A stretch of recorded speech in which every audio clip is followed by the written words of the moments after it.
Hollywood. The word alone conjures images of glitz and glamour, red carpets and flashing lights. But behind the velvet ropes and million-dollar smiles lies something far darker, a hidden world built on whispers, blood oaths, and shadows that stretch longer than the brightest spotlight. This place doesn't run on talent alone.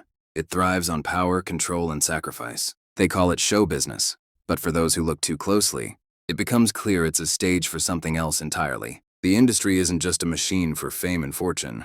It's a breeding ground for rituals, a pulpit for those who have sold their souls for an audience that will never know the cost. The signs are everywhere, etched into lyrics, hidden in music videos, and buried deep within contracts signed with trembling hands. For decades, stories have surfaced and been buried just as quickly. Rumors of secret societies, unholy pacts, and stars who rise to fame only after walking through fire. I've spent my career investigating crimes, but nothing prepared me for what I found when I started digging here. Hollywood isn't just corrupt. It's damned. This isn't about glitz. This isn't about fame. This is about the darkest corners of human ambition and the price some are willing to pay. What you're about to hear isn't just a story. It's a descent into darkness. This is Usher Raymond's confession. The call came in at 4:13 a.m. A woman's body had been found on the side of Mulholland Drive, her face twisted in a frozen scream. I arrived on the scene just as the sun was beginning to rise, casting long shadows over the quiet, winding road. The victim was Ellen Vargas, 28 years old. Her ID was tucked neatly into her pocket, as though someone wanted us to find her. She wasn't dressed for the night. No purse, no phone, just her lifeless body left like discarded trash. There was no blood, no bruises, no sign of a struggle. The coroner would later confirm that her heart had simply stopped, as if terror itself had been enough to kill her. But it was her face that haunted me. It wasn't the typical blank stare of the dead. It was twisted in pure agony, her mouth frozen mid-scream. Whatever she had seen before she died, it wasn't anything human. The only clue was a burned fragment of a glossy photograph clutched in her hand. It showed a man's ringed hand resting on a boy's shoulder. The boy's face had been burned away, but the hand, I'd seen it before. Sean Diddy Combs. I tucked the fragment into an evidence bag and stepped back as the coroner zipped up the body. My gut told me this wasn't a robbery or a random attack. This was something bigger.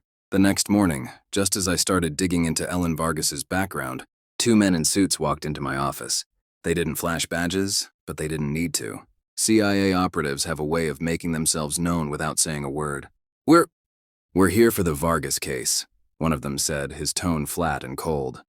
Why is the CIA interested in a routine homicide? I asked, leaning back in my chair.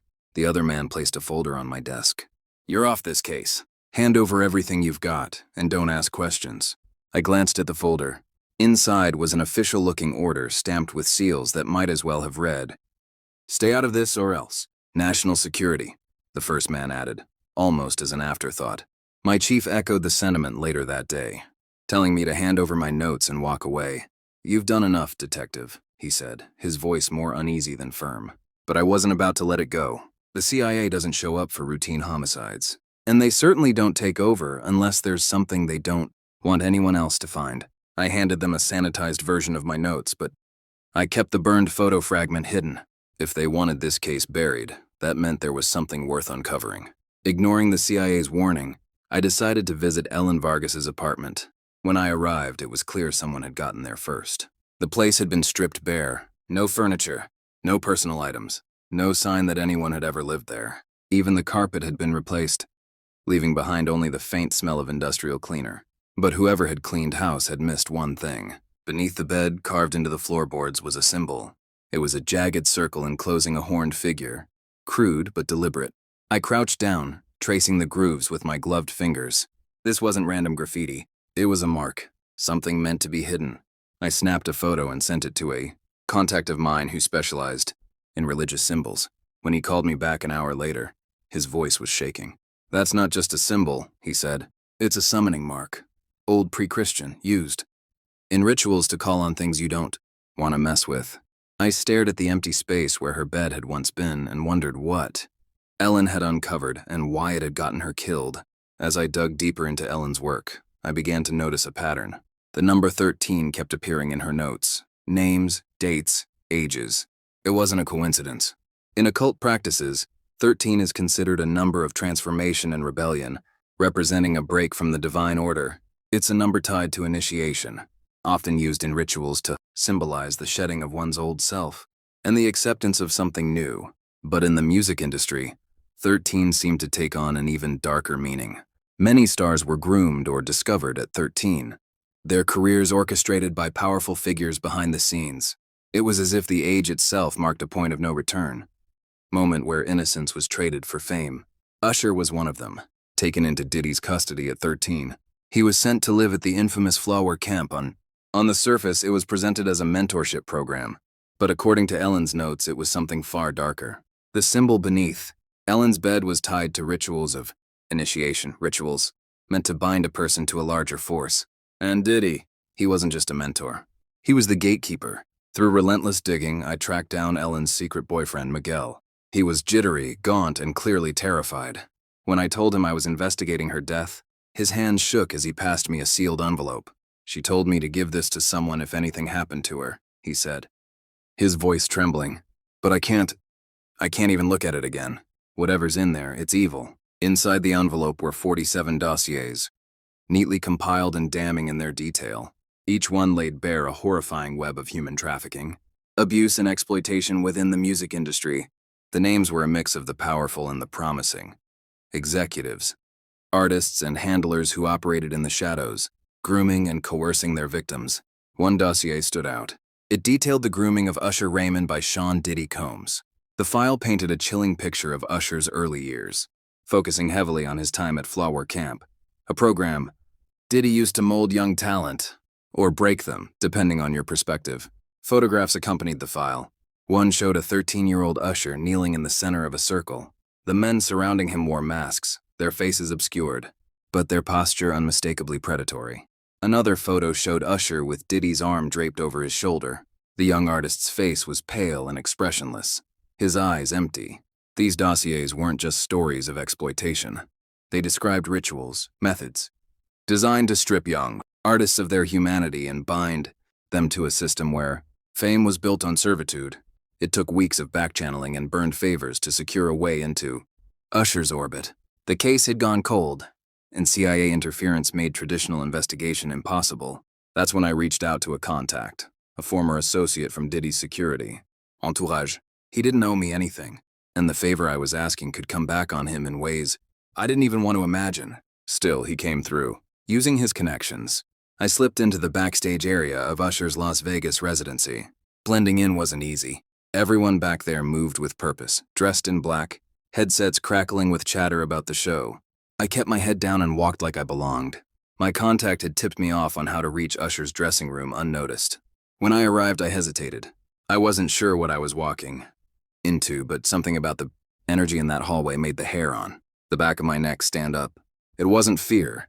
It was something colder. I knocked once. A voice from inside answered, "Come in." The room was dimly lit, the air heavy with cologne, and the faint metallic tang of stage equipment. Usher Raymond was seated on a leather couch, calm, composed, and radiating an unsettling confidence. He smiled as if we were old friends. "You've been looking for me," he said casually. His words froze me. How did he know? I hadn't told anyone I was coming here, and I'd never met Usher Raymond before in my life. "Looking for you?" I said, masking my unease. "We've never even spoken before today." His smile widened, but not in the way I expected. "Not in the way you're thinking. But I knew you'd find me eventually. Once you see the mark, you can see everything." The mark. My stomach sank as I thought of the jagged symbol carved into the floor beneath. Ellen Vargas's bed. That mark had haunted me for weeks, showing up in my dreams, flashing behind my eyes when I least expected it. I placed the photo from Ellen's file on the table between us. I know about Diddy. I know about Flower Camp. I know what happened to Ellen Vargas, and I know what you've been part of. His expression didn't change. "You think you know," he said, leaning back in his chair. "But you don't." I asked him about Vargas, about the rituals, about what she had uncovered. He didn't deny any of it. Instead, he began to talk about his music. "When I perform," he said, "it's not just for the fans. It's a ritual. Every note, every move. It's all for him." I tried one last time to reach him. "You were just a kid," I said, leaning forward. "They took you and turned you into something you didn't ask to be. You're a victim, Usher. Diddy and the people around him, they're the ones who should burn for this." Usher didn't respond right away. He tilted his head, studying me like a student who had just given the wrong answer in a class. He'd been teaching for years. Then slowly a smile spread across his face. "You think I don't know what I am?" he said, his voice calm and unnervingly soft. "You think I'm some lost little boy waiting for salvation?" He shook his head. "You couldn't be more wrong." He leaned back, running his fingers over the rings on his hand. They caught the light, glinting like polished steel. "You have no idea what you're talking about, detective," he continued. "But I'll help you out. I'll give you a glimpse." I didn't interrupt him. I couldn't. My throat felt dry, my chest tight, as though the air in the room had thickened. "I met him when I was 13, Usher said casually, like he was reminiscing about an old friend. "And you know what struck me first?" He leaned forward slightly. His eyes. They weren't eyes. Not really. They were pits, endless, like staring into a black hole. But worse, you don't just see the darkness. You feel it. It swallows you. It knows you. Every secret, every lie, every sin. He paused, his smile widening. And the voice. It's not loud, not angry. It's quiet, like a whisper. It doesn't shout. It doesn't have to. It just slips into your head, wraps around your thoughts, and before you realize it, you're not sure if they're your thoughts or his. I felt myself gripping the arm of my chair, my knuckles white. Usher Raymond wasn't looking at me anymore. His gaze was distant, as if he were seeing something I couldn't. He's not some cartoon devil with horns and a pitchfork. Usher Raymond continued, his voice almost dreamy. He's elegance, perfection, the way he moves, it's like he's not even touching the ground. And when he speaks, there's this hum beneath the words.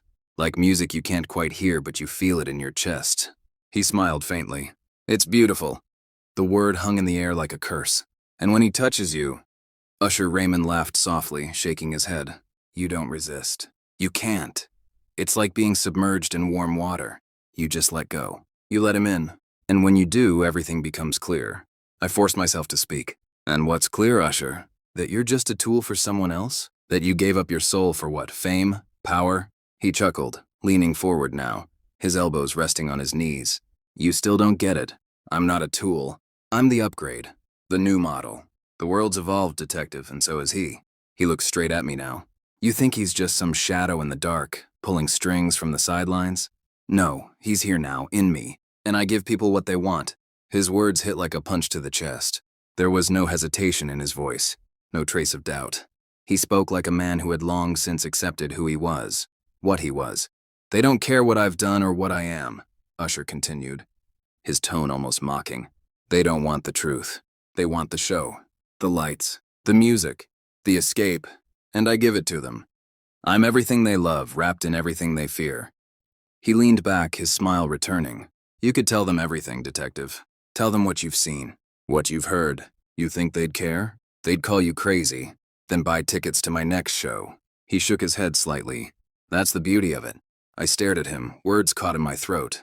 There was nothing I could say that he hadn't already dismissed. He knew exactly what he was, and he was at peace with it. "They made me what I am," Usher said finally, his voice softer now, almost tender. "And I've embraced it. Why shouldn't I? It's what I was always meant to be. The world doesn't need heroes anymore. It needs someone who understands its darkness, someone who can channel it." He stood, his movements fluid and unhurried. "You wanted the truth, detective. Now you have it. But let's be honest. You were never going to do anything with it, were you?" As he walked toward the door, he paused and turned back to face me. For the first time, his smile was gone, replaced by something far more unsettling. Certainty. "I don't perform for people," he said. "I perform for him. And every scream, every cheer, every soul that loses itself in my music, it's all for his glory. That's the only truth that matters." With that, he turned, and then he walked out. His footsteps faded into the hallway, but his presence lingered, like a shadow that refused to leave the room. I sat there long after he was gone, the air still heavy, my heart pounding in my chest. I had come looking for answers, and I'd found them, but they weren't the answers I wanted. Usher Raymond wasn't just a victim. He wasn't just a participant. He was the next step, the new face of something ancient and horrifying.